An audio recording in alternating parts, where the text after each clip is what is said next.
BioWare has long been a household name in the gaming industry, synonymous with rich storytelling, deep RPG mechanics, and immersive worlds.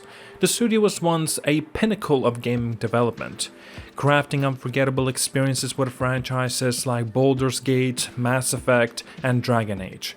However, recent years have seen BioWare struggling to maintain its former glory.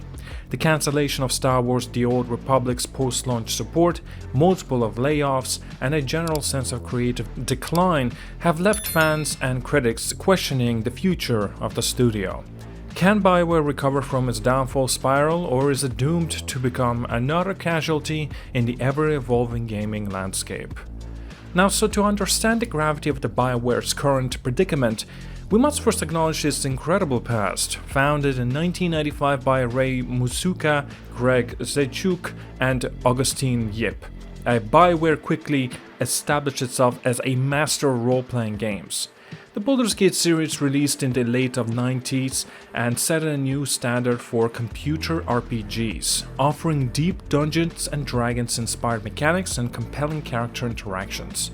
So the studio's success continued into 2000s with Star Wars: Knights of the Old Republic that came out in 2003, which is still regarded as one of the best Star Wars games of all time. Jade Empire in 2005 showcased BioWare's ability to experiment with different settings and the gameplay styles. While Mass Effect, that released in 2007, introduced players to an expansive sci-fi universe that would go on to become one of the most beloved RPGs franchises ever. Similarly, Dragon Age Origins, that came out in 2009, rekindled the love for the dark fantasy RPGs, delivering a world rich in lore and choices that genuinely impacted the story. At this point, BioWare was untouchable, a golden child in the RPG space. Now, the studio's games weren't just critically acclaimed, they were cultural phenomena, setting new benchmarks for storytelling in video games. So in 2007, Electronic Arts, or EA, acquired BioWare along with the Pandemic Studios.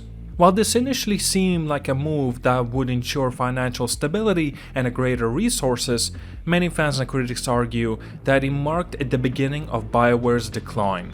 EA's reputation for prioritizing monetization over quality and forcing studios into crunch development cycles clashed with BioWare's previously strong creative independence. Following the acquisition, BioWare still delivered major hits like Mass Effect 2 that released in 2010 and Dragon Age Inquisition that released in 2014, but cracks were starting to form. The troubled development of Mass Effect 3 that released in 2012, particularly the backlash surrounding its ending, was an early warning sign. Many fans felt that EA's involvement led to a more streamlined, less player-driven conclusion than what BioWare has promised. By the mid-2010s, BioWare had shifted focus towards live service model and a multiplayer integration, a departure from its single-player RPG roots. Mass Effect Andromeda, that released in 2017, was met with a significant criticism for its unpolished state, lackluster story, and the animation issues, something unheard of from the once prestigious studio. While post-launch patches improved the game, it was clear that BioWare was struggling to maintain its high standards. Then came Anthem in 2019, a game that was supposed to redefine online multiplayer experiences, but instead became one of the biggest disappointments in the gaming industry. Riddled with design flaws, technical issues, and a lack of meaningful content, Anthem showcased how far BioWare had strayed from its roots. The game's failure led to mass layoffs, and its planned overhaul, Anthem Next, or Anthem 2.0, was eventually scrapped in 2021. BioWare has undergone massive layoffs following the poor performance of Dragon Age: The Veilguard. The studio now operates with a skeleton crew focused solely on the next Mass Effect game, marking the first time since in early years that it is in a one-project phase. This shift underscores the precarious nature of the BioWare's future, as all resources are concentrated on delivering a make-or-break title. The layoffs affected multiple of teams, including the entire writing team of the Veilguard, which raises concerns about the quality of the future narratives. This is particularly worrying given BioWare's history of strong storytelling. But nevertheless, after experiencing the Veilguard, at least that other people have, well, maybe this is also a good thing, since, well, BioWare definitely and badly needs new storytellers and new writers. The Veilguard launched to a disappointing sales numbers, with EA reporting only 1.5 million players in its first quarter.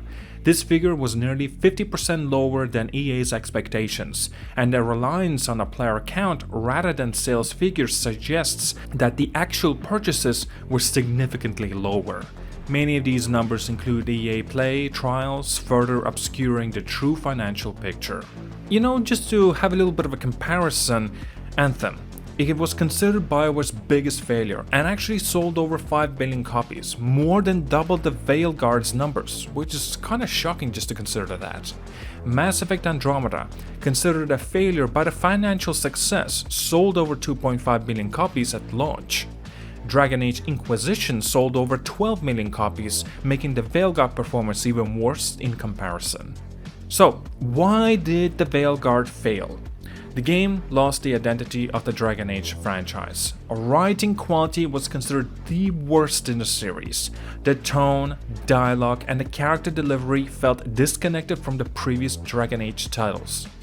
An attempt to appeal to a broader audience alienated both the casual and hardcore fans of this franchise. Due to the Veilguard's failure, EA is unlikely to revisit now Dragon Age anytime soon. If it does return, it will likely be a reboot rather than a continuation. All remaining BioWare efforts are focused on the next Mass Effect game at the moment. A small group of long-time BioWare veterans who worked on the Knights of the Old Republic, Jade Empire, and Mass Effect 1 are leading the project. BioWare is now in the prove-it phase. If Mass Effect fails, the studio will not survive. The writing team purge suggests that EA and BioWare may be prioritizing stronger storytelling as mentioned, given that Baldur's Gate 3, and on top of that, Cyberpunk's 2077 redemption arc has shown the demand for well-crafted RPG narratives. BioWare must deliver a game-changing experience to remain relevant. AAA publishers often set aggressive sales targets. EA likely expected the Veilguard to sell at least 3 million copies, and goal that previously Dragon Age titles easily met. However, the failure to meet expectations means BioWare must now prove itself with Mass Effect or risks of being shut down. BioWare is at the make or break moment. If Mass Effect underperforms, the studio closure could be imminent. The failure of the Veilguard highlights the dangers of losing a franchise's identity and trying to appeal to too broad of an audience. Strong writing and creative directions are critical for the RPG success, something AAA studios need to relearn before it is too late. Thank you so much for watching, like and subscribe, see you guys all, and have a wonderful day.